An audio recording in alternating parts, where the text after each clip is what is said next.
Welcome to Success Is Podcast. I'm your host, Phil Portman, serial entrepreneur, author, and podcast host. Whether success for you is more money, time with your family, a healthy, well-balanced life, or freedom, I'm interviewing guests and getting you the advice to make it happen. So join me as we uncomplicate the complicated, help you define success, and give you the strategies to make it happen. Hello, and thank you for joining me on the Success Is Podcast. I'm your host, Phil Portman. Joining me today is Michael McFall. Michael is a successful entrepreneur who went from being a minimum wage barista at Biggby Coffee to an effective business leader, author, founder of Global Orange Development, and the co-founder CEO of Biggby Coffee, which is currently has over 350 stores in 14 states. Thank you for joining us today, Michael. Yeah, thanks for having me, Philip. So what does success mean to you? Well, you know, I've got a personal I like to think about success from a lifestyle perspective mostly. And from a lifestyle perspective, I mean, in terms of how I interact with my day and how I interacted with my week and my month. And so I've been focused for many, many years on the idea of having interesting shit to do every day. Right. And that is success to me. I wake up in the morning and I'm fired up. I woke up this morning. I go to my calendar. I look down. I see I'm doing this podcast with you.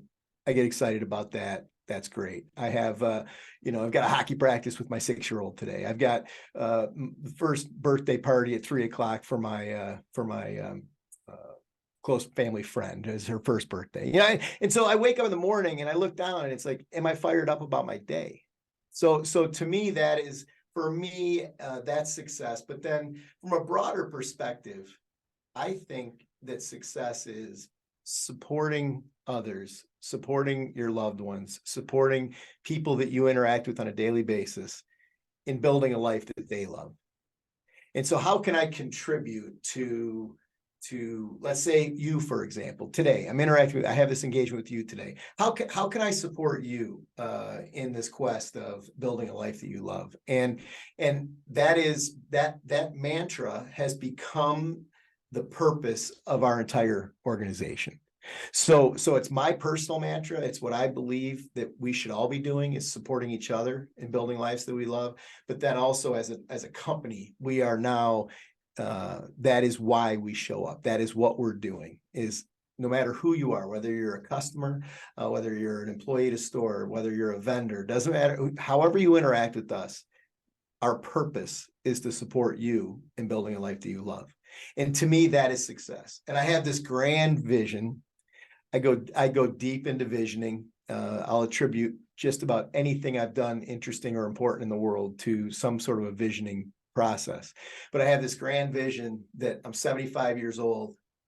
I'm in Orlando or Vegas because those are the only two venues in America that could support our group at that point, because there'll be 10, 12, 15,000 people in the room. And I get to sit there and I get to give my last keynote, my last engagement with Biggby Coffee before I retire. And I know that I have had an impact, positive impact on everyone in that room, in supporting them and building a life that they love. And to me, I will drift off into the sunset knowing that my life was well lived. That's awesome. So I got to ask, because I introduced you as you started off at Biggby Coffee as just a barista, but then your title is also the co-founder and CEO of Biggby Coffee. How is that possible?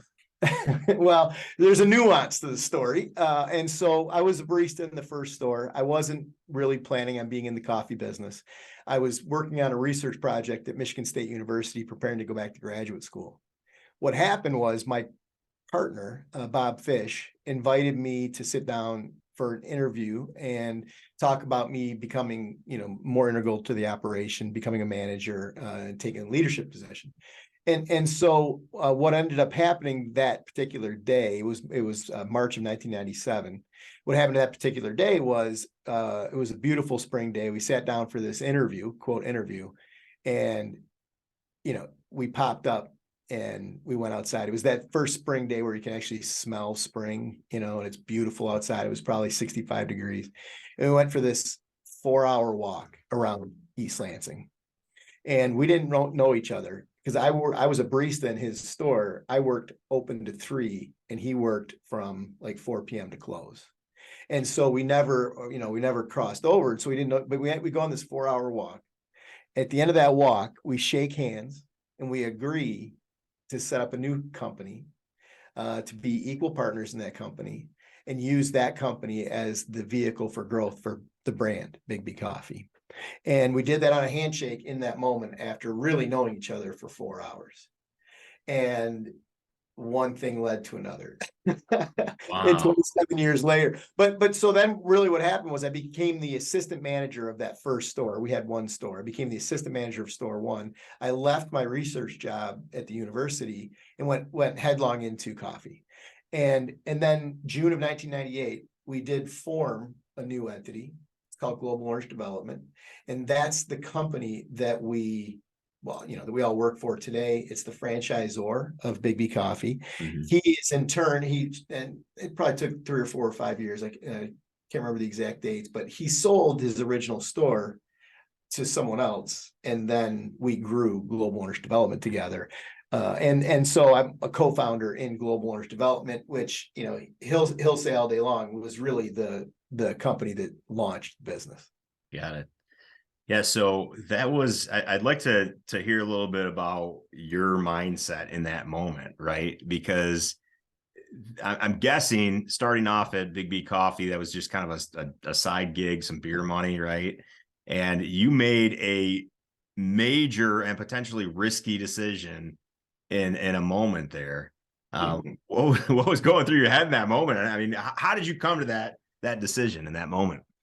Well, I think, when I rewind the clock and I look at it, I really, truly enjoyed working in the store. I didn't know it at the time, but hospitality is in my blood. And I love showing up to work. I love putting the apron on. I love going out front and I love taking care of people. And so I was really enamored with the business. And then crosshatch that with, it didn't take a rocket scientist to see what was happening with coffee. I mean, this is 1997. Starbucks had just, landed in Chicago. They were building, I don't even know how many they built, but they built a ton of stores really quickly in Chicago. And so coffee was becoming a thing, and a very big thing. And so the fact that I love the business and I love working there. And secondly, sensing this pretty significant opportunity. And then third, my business partner was doing something very different in coffee than anybody else.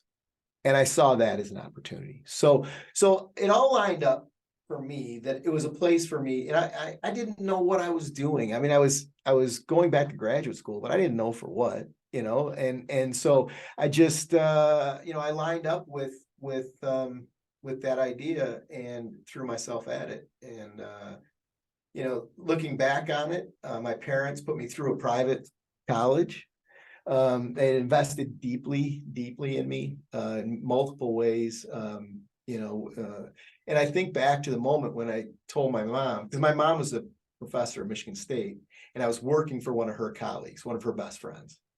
And I think back to the moment of me going to her, because I mean, that research position was like plum. I mean, it was plum because I was getting published in articles. I mean, I was going to get the handpicked graduate school, no doubt about it. And so then I tell her I'm going to leave that behind and I'm going to go do coffee, be an assistant manager of a coffee shop. Yeah. And I mean, my parents, I mean, bless them, and they supported me fully. They never one time said anything about the decision I was making. I think they just saw, my life was my life and I was going to do what I was going to do. And away I went. That's great. So Biggby Coffee is a franchise. So you deal with a lot of franchise owners, and that would include onboarding them and coaching them. And I'd love to hear kind of your interpretation or some of the qualities that you see in individuals that make them successful. Well, I mean, that's essentially the premise of my first book, right? So I wrote a book called Grind. It's right here. And that book is my experience. This is Grind here. My experience of working with people in startup, because that was my whole life was supporting people in starting these businesses and making these businesses successful. And so I tried to take the lessons from the successful owners, and I also tried to look at what maybe made people fail. And so because think of a franchise, you have a very similar concept that everyone is executing the same model, same brand, same menu, and some make it successful and some don't. And so what are the variables there? And so the keys that I came out of that with were that, most of the people that I saw that were successful, one, they brought an enormous amount of positive energy and enthusiasm. You couldn't beat them down. Yeah. They were getting kicked in the teeth every day operating their business, and they would just keep showing up and they would keep doing it. And so that is to me, that is probably the number one factor in being successful in a startup, is just the stick-to-itiveness, the drive of, and showing up with an amazing attitude. In fact, I had do you know the WJR show, Business Biographies? It's really well done. It's done by a guy that does Startup Nation. He's great. So anyway, we get done with this whole interview, and he said to me, "Man, like, you really seem to make this all look easy." And it took me back. Like, I'd never thought of that before. I never, and so I didn't have a response in that moment. And then I called him back like 3 days later, and I said, I've given that a lot of thought. And I think the thing is, it's all about attitude. And the attitude you show up to your business with every single day. And to me, I've always had just an incredibly optimistic approach. We're always focused on growing and improving and getting better. And that fills me, and so because the flip side of that is pessimism, right? Is negativity. And I'll tell you, I can smell that from a mile away, and I instantly know that somebody isn't going to be successful. Yeah, no, I couldn't agree with you more. In the entrepreneurship world, if you're not an individual who embraces, difficult situations and that you're going to run into stuff, don't get into it. Yeah. Well, I think one of the analogies I make is that, to me, business was always a game. And so, like, you're playing a game of Monopoly, right? And you get beat somehow, or something goes wrong. And, you get upset, but, you just move on, and you just figure out what you need to do next. And to me, that is so much of what business is you to get emotionally invested in an outcome, so that if something goes wrong, it impacts you. It's like, you just got to keep showing up and playing the game and making good decisions and making the right moves day in and day out. And the other, so you asked, like, what are some of the keys to successful operators? Another one is a longer term perspective. And so, I watch all kinds of people come into my world, and some will show up. And I'll tell you, I see a red blinking light when somebody shows up, and they start asking questions like, how much money are they going to make in year one? Right? How long is it going to take to get their investment back? These kind of short-term questions. One thing that I rant about is when you set up an operating agreement, talking about your exit clauses. And I'm like, exit clauses? What are we talking about exit clauses for? Right? Like, we haven't even started the business, and you're talking about exit clauses. Yeah. Like, yeah, you got 1 foot in, 1 foot out, right? Yeah. Right. Yeah. And so to me, the longer term perspective is mission critical. And I'll just tell you a little story. So, I came into my business, and I was a barista. And my partner had founded the company, and he was, he's 9 years older than me. He's a brilliant guy, right? An amazing restaurateur. And I had a lot to learn. And so I spent the better part of 14 years being his for lack of a better term, his protege's underling. And I learned and I learned and I learned and I learned. Even though we owned exactly the same number of shares in the company, even though we made penny for penny the same amount of money every single year, so on and so forth, I was in this role of underling, and I was okay with that because I knew I had a lot to learn. There became a moment, 2000 and I don't even know, 2010, 12 ish, that I went to him and I said, I think the apprenticeship is over. And I said, for my own ego, for the security of my family, I need the world to know that we are co-managing this business, and that I am that I am not a vice president of this company, right? And so, I mean, my partner's brilliant. He understood completely, and we formed this new thing, which is co-CEOs. Right. And I'll tell you, the world has a hard time with co-CEOs and the concept. And so, but we've been doing it forever anyway. I mean, we've been co-managing the business for a long time anyway. And so just to put that moniker or that title on my name, and for him to share the CEO role, didn't change anything. It didn't change a thing. And but the reason I tell you that story is I didn't get antsy after 2 years. I didn't get antsy after 5 years. I didn't get antsy after 10 years. I was incredibly patient. I committed myself to the long term, and it was 14, 15 years before, I took over as, co-CEO with him. And so that long-term perspective to me is incredibly important. And people that go into entrepreneurship, and they want to do this rapid rise and scale it and liquidate it and move to a beach in Tahiti. It's like, man, that's lightning in a bottle. All right. That's like winning the lottery. That cannot be your perspective. This thing, I tell people, if you are not taking this as a 7 to 10 year proposition, don't start. 7 to 10 years, don't start. Yeah, no. And the thing is that you've described too, is that you get excited about what you're doing and the process around it, right? Like, this is what you were put on this earth for. And I think there's a lot of people that look at business or investments as like, hey, I'm going to suffer for this amount of time, and then eventually I'm going to start enjoying life. And it doesn't work that way, does it? Well, that's I've got a whole presentation I give around entrepreneurship. And one of the things I talk about is the myth of workaholism. And you don't have to be a workaholic.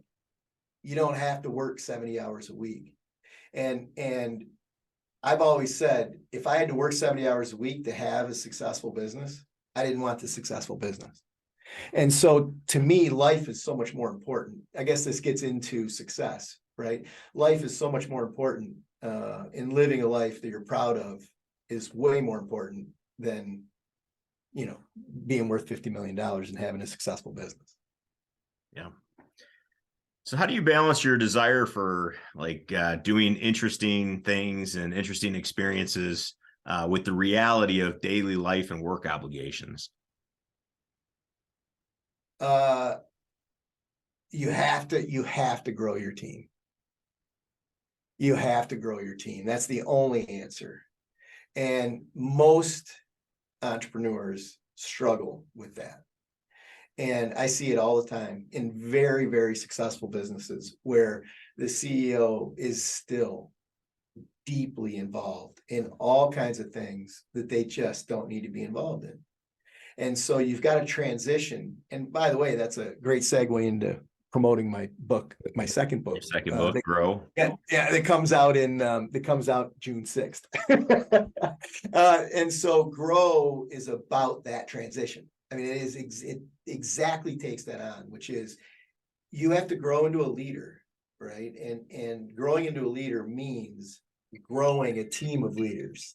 Sorry, I don't know how to silence my Apple Watch. I just got it. But and so growing a team of leaders that are taking over for you in all the different disciplines within the organization, and then being okay with the fact that they're going to do it differently They're gonna have their own ways, and you have to support them, even if you might disagree. And so growing that team allows you the freedom to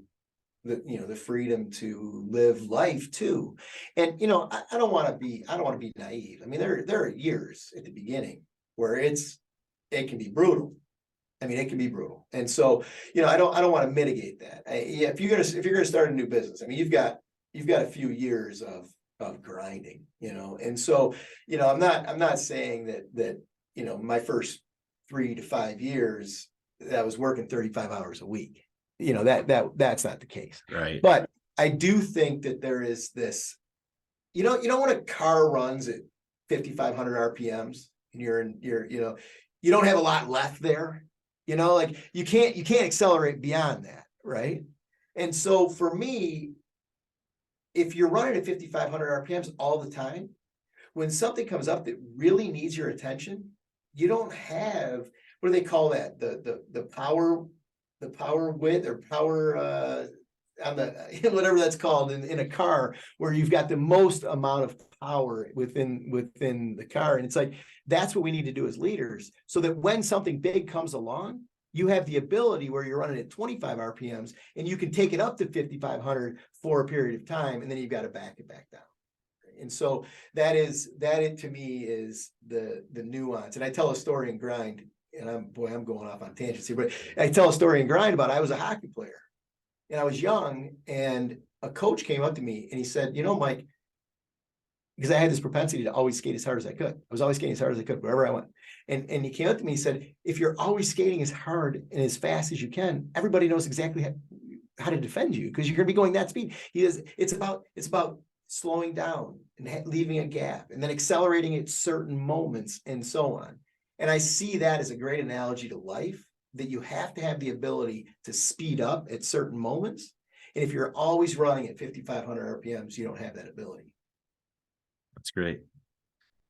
Well, thank you so much for your time today. For our audience listening in, how do they follow you? How do they get a hold of your books? What do you got going on? Well, I mean, very shortly, within a couple of weeks, there'll be a website, michaeljmcfall.com, which will have everything that I'm doing. In advance of that, that'll be out by June 1st. That'll be up by June 1st. So, and then prior to that, LinkedIn probably is the best way to get to me. Great. And book coming out here soon, Grow. You'd be able to buy that everywhere else? Yeah, I think anywhere books are sold, I certainly hope they're going to be there. And so, no, they will be. Anywhere books are sold, it'll be available. Well, thank you so much for your time today, Michael McFall. Pleasure having you today. And thank you for our audience for listening. We'll see you all next time. Well, thank you guys for watching today. Be sure to like and subscribe for more future episodes of Success Is Podcast. If you have any suggestions, please comment below. Look forward to seeing you next time.